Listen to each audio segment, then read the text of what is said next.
Bismillahirrahmanirrahim. Assalamualaikum warahmatullahi wabarakatuh.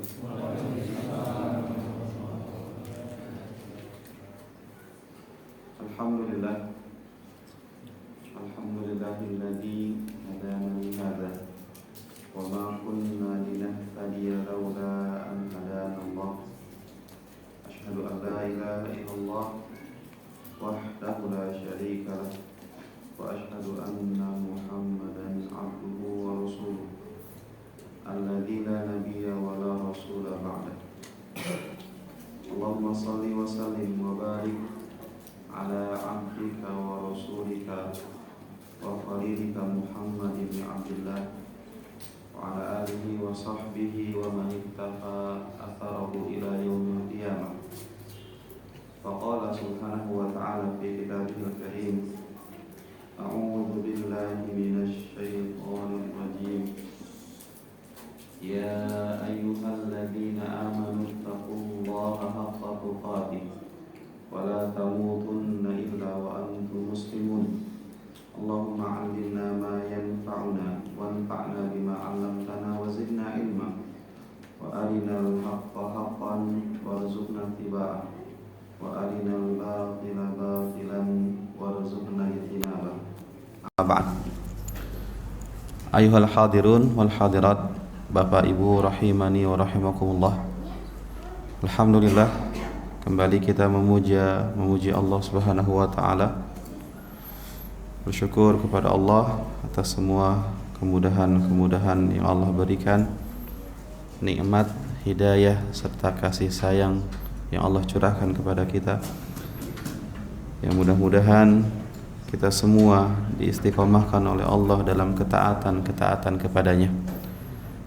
Dan juga tidak lupa kita menghaturkan salawat teriring salam kepada panutan kita, junjungan kita, tauladan kita, Nabiullah Nabi Muhammad sallallahu alaihi wasallam. Naam. Ayuhal hadirun wal hadirat rahimani wa rahimakumullah.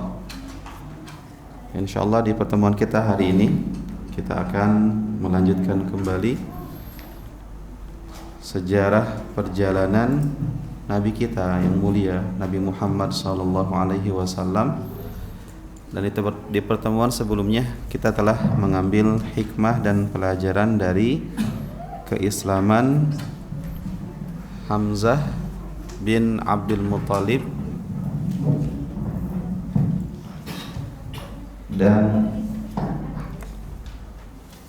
keislaman Umar bin Khattab radhiyallahu taala anhu.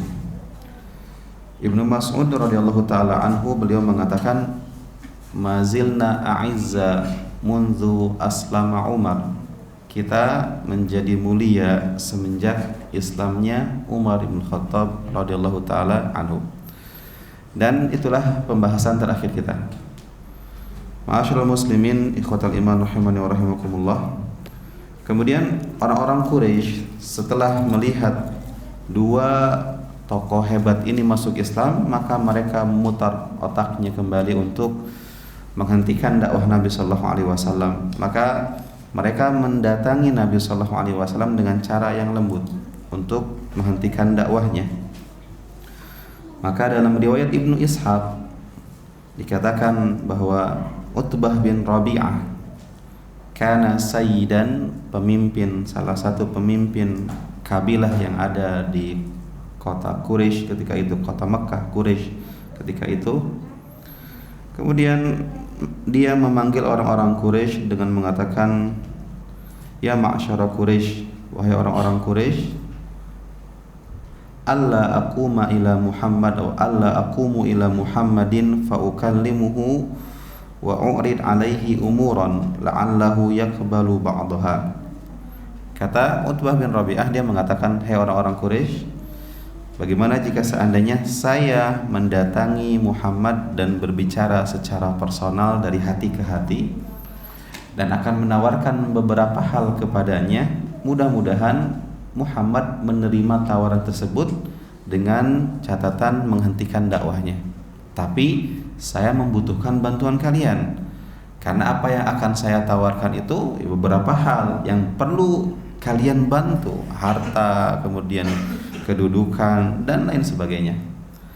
Maka orang-orang Quraisy pun mengatakan, bala ya Abul Walid, ayo kita dukung wahai Utbah. Utbah ini panggilannya Abul Walid. Utbah bin Rabi'ah adalah ayah dari Hindun bintu Utbah. Kemudian qum ilaihi fakallimhu, berdirilah maka berbicaralah dengannya. Faqama ilaihi Utbah, maka Utbah pun mendatangi Nabi sallallahu alaihi wasallam, yang mana ketika itu Nabi sallallahu alaihi wasallam selesai salat di depan Ka'bah. Kemudian dia mengatakan, ya ibna akhi, wahai anak saudaraku, innaka minna haitsu qad alimta minas satta fil ashirah. Sesungguhnya seperti yang kita ketahui bahwa engkau termasuk dari kabilah yang terhormat di antara kami, punya nasab yang bagus, dan engkau pun orang yang mulia, orang yang terhormat. Tetapi engkau telah mencela Tuhan-Tuhan kami, Tuhan-Tuhan orang-orang Quraisy, dan juga telah mencela agamanya. Wa kafarta bihi man madha min abaihim, dan engkau juga telah mengkafirkan nenek moyang kita.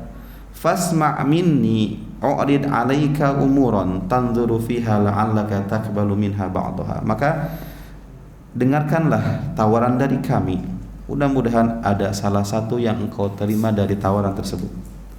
Maka Nabi sallallahu alaihi wasallam mengatakan, qul ya Abul Walid, maka ucapkanlah wahai Abul Walid apa yang kau ingin tawarkan. Maka dia mengatakan, ya ibna akhi, wahai anak saudaraku, in kunta innama turidu bima ji'ta bihi min hadzal amri malan. Wahai anak saudaraku, jika seandainya tujuan dan akhir-akhirnya dari dakwahmu ini adalah tujuannya harta, ya sudah, jangan repot-repot dengan itu. Kami akan kumpulkan harta yang banyak, kami akan kumpulkan harta-harta kami, dan kami akan berikan kepadamu sehingga engkau menjadi orang yang paling kaya di kota Mekah ini. Tetapi tujuan dakwah Nabi sallallahu alaihi wasallam bukan dunia. Mereka tidak paham. Kemudian dia mengatakan, wa in kunta turidu syarafan sawwadnaka alaik. Jika seandainya engkau menginginkan kedudukan, jabatan, tentu dari apa yang kau lakukan ini, misalnya engkau kan tidak kami tunjuk sebagai pemimpin seperti Abu Talib ataupun Abdul Muttalib. Jika seandainya tujuan dakwahmu ini adalah engkau ingin menjadi penerus mereka, pemimpin kami, maka sudah, hentikan dakwah tersebut, maka kami akan jadikan engkau sebagai pemimpin kami dan sebagai raja kami. Dan kami tidak akan memutuskan sebuah keputusan kecuali engkau yang memang memberikan keputusan kepada kami. Kemudian selanjutnya, ini tawaran yang lucu. Wa in kana hadzal ladzi ya'tika, jika seandainya yang datang kepadamu itu adalah jin. Artinya kan siklus masyarakat kita seperti ini. Kita menyembah Tuhan-Tuhan kita, Lata, Manat dan Uzza. Penyembahan terhadap berhala sudah ratusan tahun mengakar di kita. Kemudian ibadah-ibadah yang ada, kemudian adat-adat yang ada sudah seperti ini. Jika seandainya yang menyebabkan engkau melawan adat ini adalah gangguan jin yang datang kepadamu, dan engkau tidak bisa berlepas diri dari jin tersebut, sehingga engkau pun mengucapkan seperti kesurupan seperti itu, melawan tradisi nenek moyang, bahkan menentang kita, gitu kan. Maka kami akan carikan dukun paling hebat untuk mengusir jin tersebut. Ini tawarannya. Kemudian Nabi SAW mengatakan, aqad faragta ya Abul Walid, apakah engkau telah selesai wahai Utbah bin Rabi'ah, Abul Walid? Maka dia mengatakan, na'am, itulah tawaran-tawaran kami. Maka Nabi SAW mengatakan, fasma' minni, kalau seperti itu dengarkanlah dariku sekarang. Kan harus fair, harus adil. Engkau tadi berbicara, saya tidak potong sama sekali. Engkau berbicara, sudah. Sekarang giliran saya, dengarkan saya. Kata dia, af'al, iya, saya akan dengarkan. Kemudian Nabi SAW tidak berpanjang kata dengan logikanya, enggak. Nabi hanya mengatakan a'udzubillahi minasyaitonir rajim. Bismillahirrahmanirrahim. Hamim. Tanzilum minarrahmanir rahim. Kitabun fussilat ayatuhu Qur'anan Arabiyyan liqaumin ya'lamun. Basyiran wa nadhiran fa'arada aktsaruhum fahum la yasma'un. Wa qalu qulubuna fi akinnatin mimma tad'una ilaihi. Dibacakan surat kepada Utbah ini, surat Fussilat. Nah, ketika dibacakan, maka Utbah bin Rabi'ah ini pun berada di dunia lain. Dia berada di dalam kenikmatan. Saking nikmatnya ucapan tersebut, karena Utbah bin Rabi'ah ini orang yang pandai dalam syair. Dia paham bagaimana kekuatan suatu ucapan. Maka dia pun akhirnya menyandar di sebuah dinding, kemudian meletakkan tangannya di kepalanya sambil ternikmat nih gitu, nikmat seperti itu, menikmati ucapan Nabi Sallallahu Alaihi Wasallam. Sampai ketika Nabi Sallallahu Alaihi Wasallam membacakan surat Sajdah, ayat Fussilat sampai ayat ke-40-an kurang lebih. Apa bunyinya?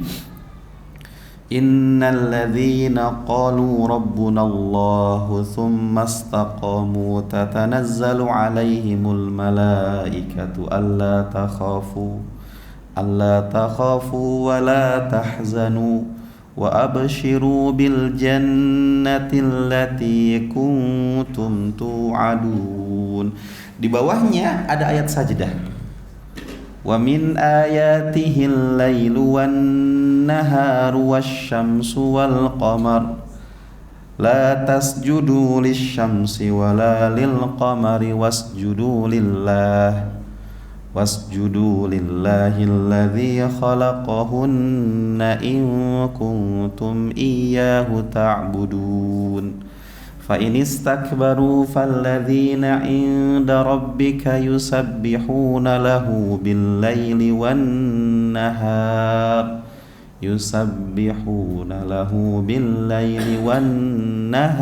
wa hum la yas'amun. Ini ayat sajdahnya di sini. Nabi Muhammad SAW bersujud di sini. Maka dia pun menikmati keindahan tersebut dan selesailah tawaran tersebut. Dan Utbah bin Rabi'ah pun pulang ke kaumnya dengan wajah yang berbeda, dengan wajah yang lebih cerah. Maka ketika Utbah balik, kemudian orang-orang yang berada di tempat kongko-kongkonya itu, kan orang-orang Quraisy kan punya tempat duduk-duduk di Hijr Ismail dia.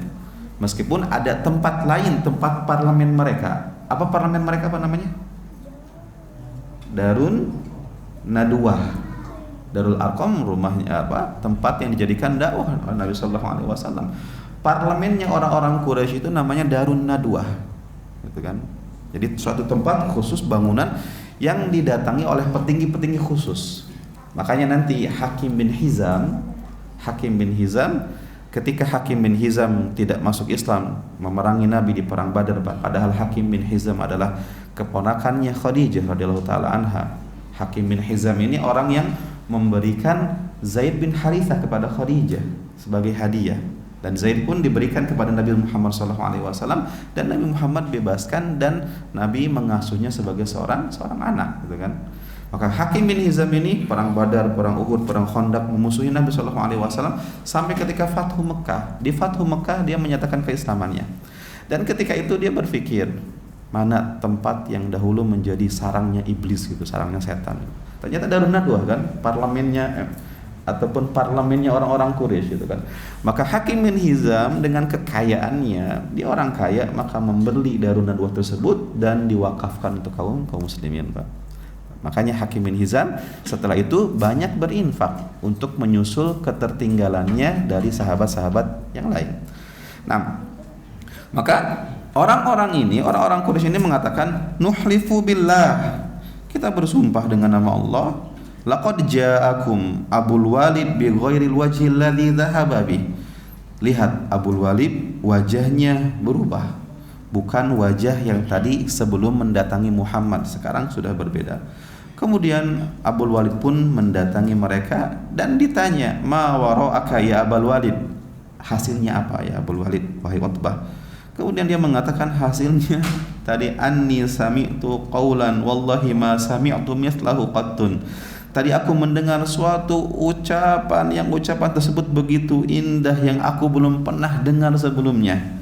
Wallahi ma huwa bisya'ri wala bisihr.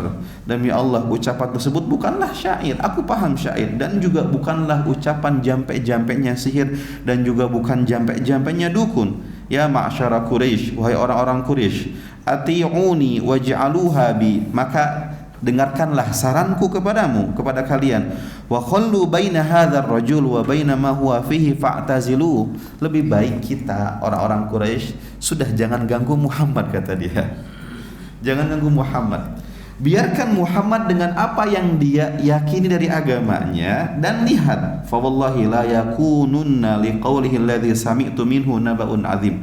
Demi Allah, akan ada suatu berita besar yang disebabkan karena ucapan-ucapan Al-Qur'annya Muhammad tersebut. Fa in tusibhul arab faqad kafaitumuhu bighairikum, kata dia. Jika seandainya nanti dakwahnya Muhammad ini menyebar ke selain Arab di luar kota Mekah ini, maka biarkanlah mereka yang memerangi Muhammad, gitu kan?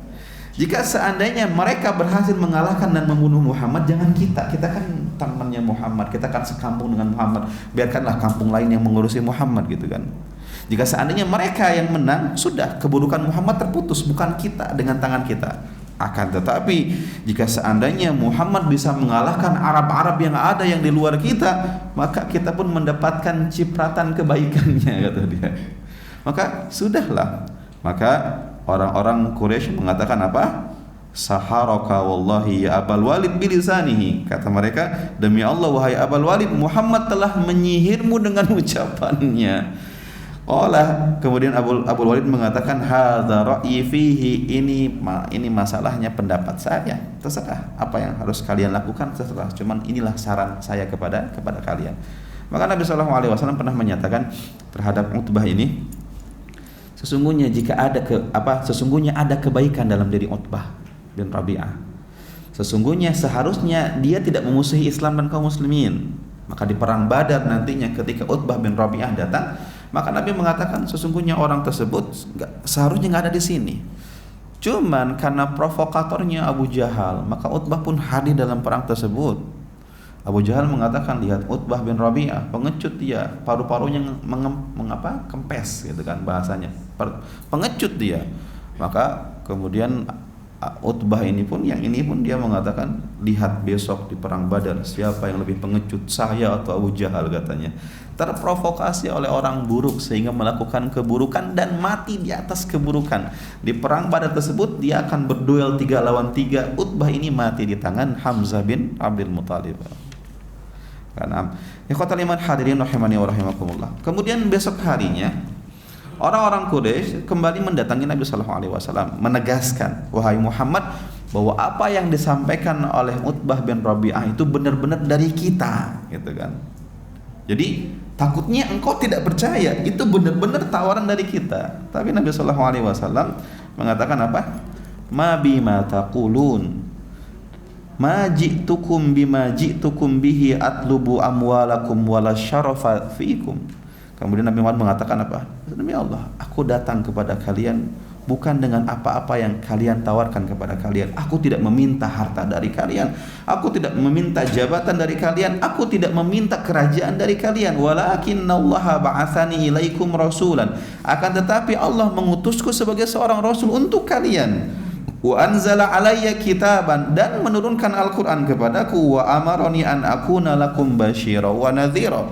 Kemudian aku datang kepada kalian disuruh oleh Allah untuk memberikan kabar gembira kepada yang taat kepada Allah dan peringatan kepada orang-orang yang membangkang dan menyekutukan Allah Subhanahu wa taala. faballagtukum risalati rabbi, aku hanya sebatas menyampaikan risalah dari Allah azza wa jalla, wa nasahtu lakum, dan aku hanya menasihati kalian. Fa in taqbalu minni ma ji'tukum bihi fa huwa haddukum fid dunya wal akhirah, jika seandainya kalian menerima nasihatku ini, maka kebaikan untuk kalian dunia dan akhirat. Wa in taruddu alayya, akan tetapi jika seandainya kalian menolak nasihat tersebut, menolak ajaran tersebut, asbir, saya akan bersabar li amrillah, saya akan bersabar di atas ketentuan Allah tersebut, hatta yahkumallahu baini wa bainakum, sampai Allah yang menjadi penentu apakah saya yang menang di atas agama dan ketauhidan saya, atau kalian yang menang di atas kebatilan dan kesyirikan kalian.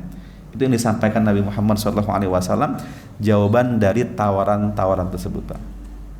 Nah, jika seandainya ada seseorang berdakwah di satu tempat, dan di tempat tersebut merajalela perjudian, riba dan sebagainya, tiba-tiba datang seorang mendakwahi judi haram, riba haram.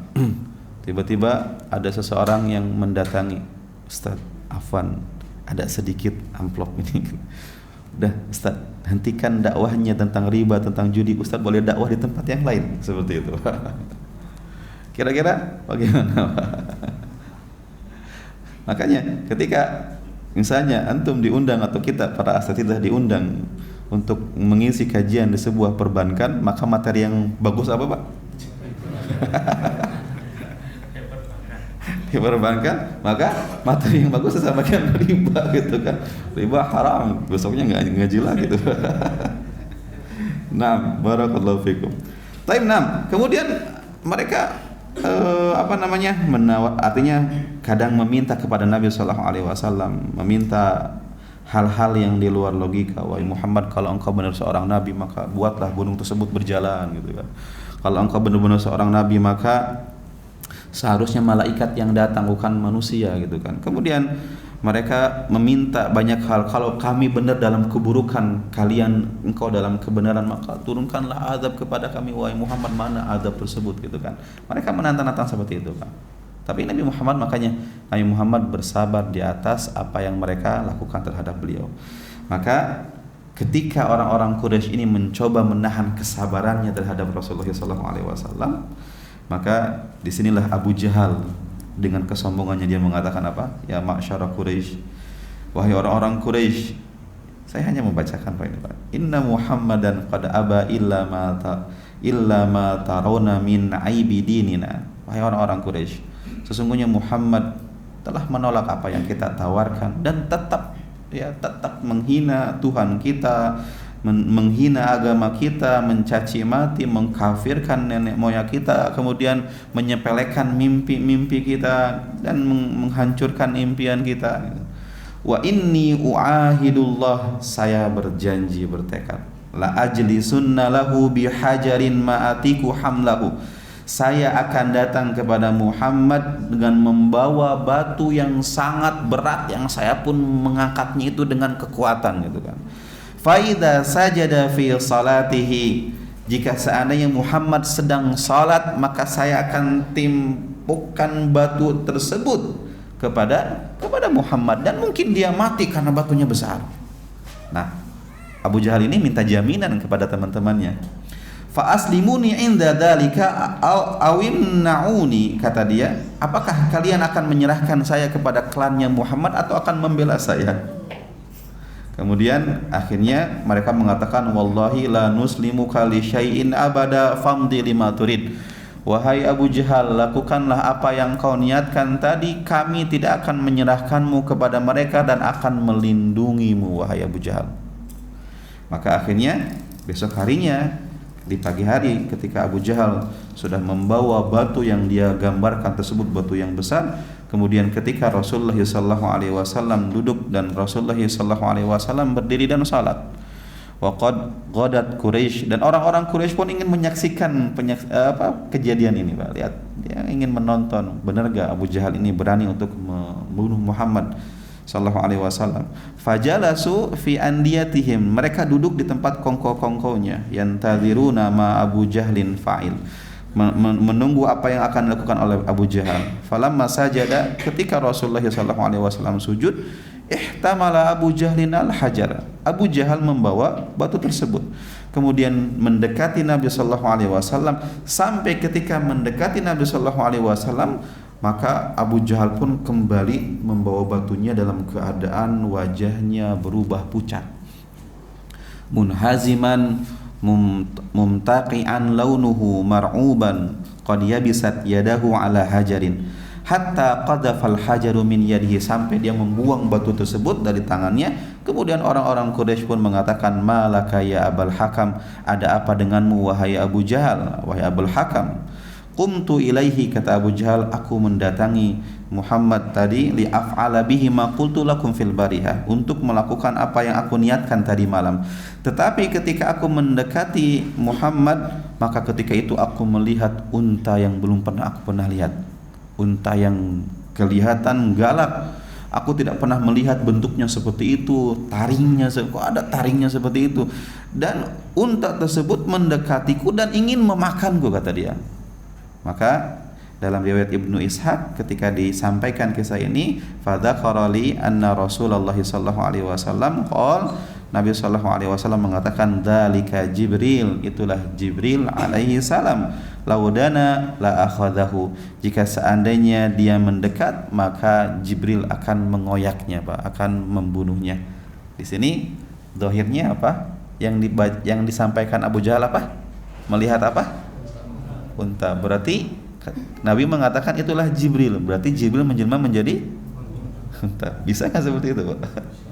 Ini kejadiannya gitu kan. Maka Jibril bisa menjelma menjadi manusia dan bisa menjelma menjadi ini dengan izin Allah Subhanahu wa taala. Nah, sampai akhirnya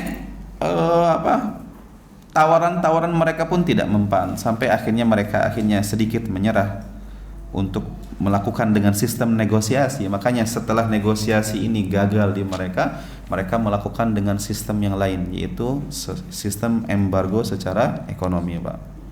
Pemboikotan total terhadap keluarga Bani Hashim dengan kaum muslimin yang ada ketika itu. Maka mereka masih melakukan dengan cara-cara yang lembut dulu negosiasi. Kemudian mereka mengatakan kepada Nabi Muhammad, seperti Al-Aswad bin Muttalib, Asad bin Abdul Uzza, Al-Walid bin Mughirah, Umayyah bin Khalaf, Al-As bin Wa'il. Mereka datang ke Nabi sallallahu alaihi wasallam dengan mengatakan, wahai Muhammad, bagaimana jika seandainya solusi dari pertikaian kita 1 tahun engkau menyembah Tuhan kami 1 tahun engkau menyembah Tuhan kami, dan tahun depannya kami menyembah Tuhanmu. Sehingga jika kebenaran itu ada di agamamu, maka kami pun ikut dong 1 tahun benar, 1 tahunnya salah, 1 tahun benar gitu kan. Tapi kalau seandainya agama kami yang benar, maka engkau pun juga sama punya bagian benernya gitu kan, nggak salah terus gitu kan. Maka akhirnya dengan tawaran tersebut, maka Allah pun menurunkan surat sebagai sababun nuzul dari surat tersebut. A'udzubillahi minasyaitonir rajim. Qul ya ayyuhal kafirun. Katakanlah wahai orang-orang kafir. Katakan wahai Muhammad kepada mereka, hai orang-orang kafir, la a'budu ma ta'budun, aku tidak menyembah apapun yang kalian sembah. Wala antum abiduna ma a'bud, dan kalian tidak menyembah apa-apa yang aku sembah. Apa yang aku sembah maksudnya? Artinya agama kalian, agama kita, gitu kan? Masalah ini tidak ada toleransi dalam urusan agama. Masalah akidah tidak ada kita ikut-ikutan di dalam kesyirikan yang mereka lakukan. Kita hormati. Di zaman kita ada tetangga-tetangga yang memang non-muslim, kafir misalnya, mereka punya perayaan, mereka punya agama, kita katakan qul ya ayyuhal kafirun lakum dinukum waliyadin, bagi kalian agama kalian, bagi kami agama kami. Kami tidak mengganggu rutinitas kalian, kami tidak mengganggu apa yang kalian yakini, akan tetapi jangan paksa kami untuk kami ikut serta atau mengucapkan sesuatu kepada agama, kepada perayaan kalian. Nah, maka jangan bablas dalam urusan toleransi. Nah, sampai akhirnya orang-orang Quraisy ini pun mereka mencari informasi dari orang-orang Yahudi Madinah. Mereka punya kedekatan bilateral dengan Yahudi Madinah.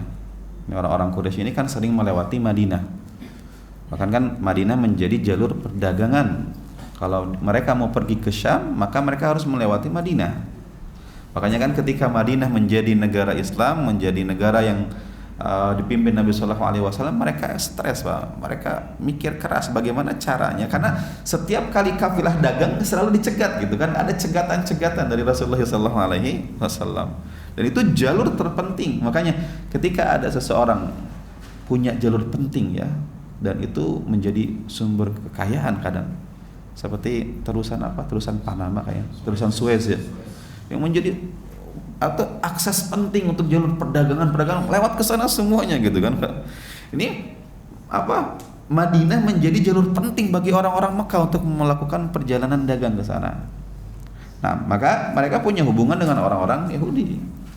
Maka ketika itu mereka mendatangi orang-orang Yahudi, kemudian minta nasihat kepada mereka. Kemudian mereka mengatakan, wahai orang Yahudi,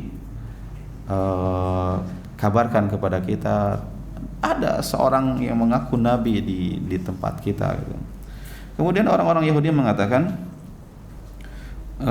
tanyakan beberapa hal, saluhu an thalathin, tanyakan 3 hal kepada yang mengaku nabi tersebut. Fa in ukhbira fahuwa nabiyyun mursal wa illa fahuwa matqul. Jika seandainya yang kalian anggap itu nabi kemudian bisa menjawab pertanyaan-pertanyaan ini, maka dia benar-benar nabi yang diutus. Akan tetapi jika seandainya tidak bisa menjawab, maka dia bukan nabi, hanya orang yang kesurupan ngaku-ngaku sebagai seorang nabi. Kemudian saluhu an fityatin zahabu fid dahril awal makana amruhum. Tanya kepadanya tentang pemuda-pemuda yang memiliki kisah yang hebat, makana amruhum, bagaimana penjelasannya. Fa inna lahum haditsan ajaba, karena kisah pemuda tersebut adalah kisah yang menakjubkan. Wasaluhu an rajulin tawafin balagha masyariqal ard wa magharibaha, dan tanyakan kepadanya tentang seorang laki-laki yang mengelilingi dunia dari timur sampai ke barat. Makana nabauhu, coba apa kabarnya. Wasaluhu anir ruh, dan tanyakan kepadanya tentang ruh. Apa itu ruh? Maka orang-orang Yahudi ini pun memberikan jawaban yang singkat. Yang pertama tentang fityah pemuda tersebut adalah AA gitu. Kemudian tentang laki-laki yang mengelilingi dunia adalah siapa, disebutkan. Maka ketika mereka mendatangi Nabi Sallallahu Alaihi Wasallam, kemudian mereka pun bertanya beberapa hal tersebut, maka turunlah surat Al-Kahfi yang di dalamnya adalah jawaban dari pertanyaan-pertanyaan tersebut. Pemuda yang dimaksud dari pertanyaan tersebut adalah Ashabul Kahfi yang punya kisah yang luar biasa. Kemudian dalam rangka mempertahankan akidahnya di tengah kaum kesyirikan, maka mereka berjuang berdakwah di sana sampai akhirnya mereka pun bersembunyi, dikejar oleh orang-orang tersebut, bersembunyi sampai Allah tidurkan selama berapa? 309 tahun. 309 tahun Allah tidurkan mereka. Itulah kisah menakjubkan mereka. Artinya hidup dalam jumlah waktu yang panjang gitu kan, dan Allah jaga jasad mereka, Pak. Jasad mereka. Apakah mereka itu mati atau memang tidak mati, Pak? Mati enggak? Misalnya kalau mati, misalnya Allah tiupkan ruh lagi nanti, atau mereka memang tidak mati cuman tidur aja? Mereka tidur aja, karena disebutkan dalam riwayat itu, dalam ayat pun disebutkan mereka kadang berbalik badan kanan, balik badan kiri gitu kan. Dalam orang tidur kan seperti itu, setengah mati gitu kan istilahnya. Kemudian yang kedua tentang laki-laki yang mengelilingi dunia. Siapa itu? Dzulqarnain. Wa yas'alunaka an Dzulqarnain. Mereka bertanya tentang Dzulqarnain. Katakanlah bahwa Dzulqarnain adalah seorang hamba yang saleh, gitu kan. Maka Dzulqarnain inilah yang mengelilingi dunia, Pak, dari timur ke barat. Mungkin dia sudah mencicipi makanan timur sampai makanan barat, gitu kan. Kemudian sampai di suatu tempat dalam kisah tersebut melewati satu kaum yang di dalamnya ada Ya'juj Ma'juj, sampai para petinggi ataupun ketua RT RW di kampung tersebut minta bantuan kepada Dzulqarnain untuk memenjarakan ataupun untuk bagaimana caranya supaya Ya'juj Ma'juj ini tidak mengganggu, karena Ya'juj Ma'juj ini adalah dua bangsa dua kaum, dua kabilah besar yang mereka hobinya itu membunuh, menghancurkan bumi, bahkan tidak ada yang paham bahasa mereka gitu kan. Maka akhirnya Dzulqarnain pun membuatkan penjara yang hebat di zaman itu. Kemudian Dzulqarnain mengatakan, aku tidak membutuhkan harta, aku tidak meminta bayaran kepada kalian, akan tetapi bantulah dalam pengerjaan ini. Maka dibuatlah besi-besi yang menancap sampai setinggi gunung, besi-besi yang ditancap sampai setinggi gunung. Kemudian besi tersebut dibuat berkeliling sebagai penjara bagi mereka. Berarti hadid besi sudah ada di zaman itu. Artinya lihat bagaimana hebatnya penjara tersebut. Dulu Ya'juj Ma'juj ini, jika seandainya tahu mereka sedang di penjara, kira-kira berontak melawan nggak Pak? Kenapa mereka tidak tahu mereka sedang di penjara Pak? Kenapa? Luasnya, karena jarak penjara yang dibuat ataupun jarak bangunan yang dibuat oleh Dzulqarnain itu adalah jarak yang mereka tidak tahu gitu kan. Luar biasanya hebat penjara tersebut, sampai akhirnya dibuatkanlah, kemudian dipanaskan dengan timah, kemudian menjadi penjara yang hebat, kekar dan tidak bisa dibolongi oleh Ya'juj dan Ma'juj. Tapi Nabi SAW ketika beliau berada di rumah salah satu istrinya, Zainab bintu Jahash, beliau mengatakan, wailun lil Arab min syarrin qad iktarab, celaka bangsa Arab dari keburukan yang mendekati mereka. Kenapa? Futihal yaum raddu Ya'juj wa Ma'juj mislu hadhih. Hari ini di zaman Nabi itu, hari ini, detik ini telah terbolongi penjaranya Ya'juj wa Ma'juj sebesar ini, kata Nabi SAW. Kemudian Zainab bintu Jahash mengatakan pertanyaan, ya Rasulullah, anuhlaku wa fina salihun, apakah kita akan diazab oleh Allah sedangkan di antara kita ada orang-orang yang saleh? Maka Nabi mengatakan, na'am, iya, idza kasura al-khabath, jika sudah banyak kemungkaran, maka ketika Allah turunkan azab, Allah tidak memperdulikan apakah di sana ada orang saleh ataupun ada orang-orang yang bukan bagian dari orang-orang pendosa, maka Allah akan azab semuanya, Pak. Itu pertanyaan dari Zainab bintu Jahash. Maka menjadi pelajaran bagi kita tentang dosa. Maka dosa itu berdampak fatal bagi seluruh orang. Maka hadis kedua di kitab Riyadhus Shalihin di bab ikhlas, Nabi menceritakan gini, yaghzu jayshun al-Ka'bah, ada pasukan yang ingin menyerang Ka'bah. Fa idza kanu bi baida'a minal ard, ketika mereka berada di sebuah tempat, jadi ada pasukan besar dengan niatnya ingin menghancurkan Ka'bah. Ini hadisnya Bukhari Muslim. Kemudian melewati tempat tersebut, kemudian Allah azab mereka dengan cara dibenamkan masuk ke dalam tanah, hancur, tenggelam masuk ke dalam tanah semuanya.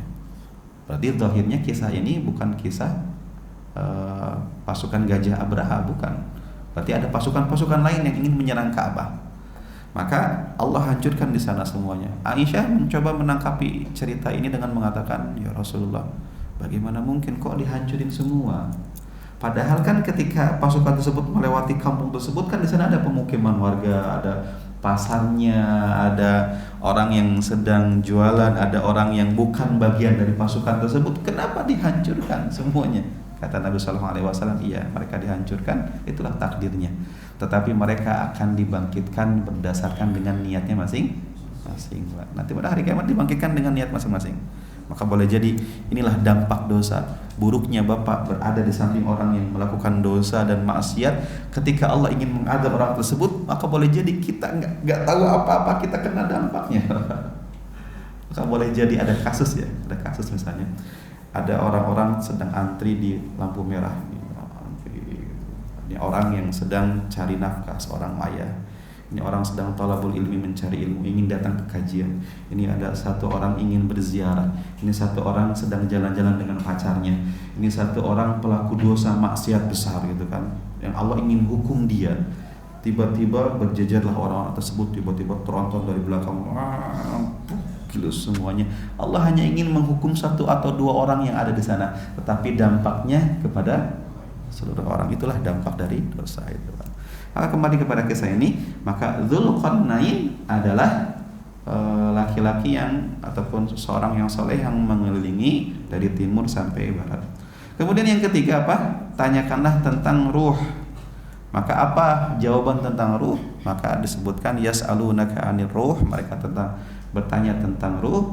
Katakanlah bahwa ruh itu adalah urusan Allah Subhanahu wa taala. Manusia tidak mengetahui detailnya tentang ruh tersebut. Dan itulah jawaban-jawaban yang disampaikan oleh orang-orang Yahudi kepada orang-orang Quraisy yang menunjukkan jawabannya benar semuanya. Berarti menunjukkan bahwa Nabi Muhammad SAW benar-benar seorang nabi dan rasul. Tapi tetap ketika apa? Ketika fanatisme kekauman, ketika ta'assubiyah itu sudah mengakar dalam diri seseorang, maka sebesar apapun kebaikan yang disampaikan kepadanya tertolak itu, Bang. Maka salah satu faktor seseorang menolak kebaikan, kebenaran apa? Yang pertama adalah kesombongan, apalagi apalah duit, harta, gitu kan, kekayaan. Kadang ketika ente siapa? Ente orang miskin, nasihati aneh orang kaya. Kesombongan itu muncul kadang. Kemudian yang ketiga apa? Fanatisme, ta'assubiyah. Itu bisa menyebabkan orang menolak kebenaran yang disampaikan, Pak. Dan bagaimana orang-orang yang sekarang sedang ramai di politik membela habis-habisan partainya dan sebagainya, meskipun mereka sadar bahwa apa yang dilakukan partainya kadang ada yang salah, tapi mereka mencoba untuk menutupi kesalahan-kesalahan tersebut hanya karena apa? Ta'assubiyah, hizbiyahnya, fanatisme perkelompok perpartaiannya. Maka ikhwatal iman rahimani wa rahimakumullah, inilah beberapa hal yang mereka lakukan dengan cara-cara yang lembut, akan tetapi akhirnya mereka akan melakukan cara yang cukup ekstrim, yaitu melakukan pemboikotan, embargo terhadap keluarga Bani Hashim. Nah, sudah masuk? Sudah. Kita hentikan dulu sampai sini, istirahat dulu. Kemudian kita nanti akan jelaskan tentang pemboikotan ini nanti setelah pelaksanaan salat Isya insyaallah. Naktafi bihadza, qulu qawli hadza, wassalamualaikum warahmatullahi wabarakatuh.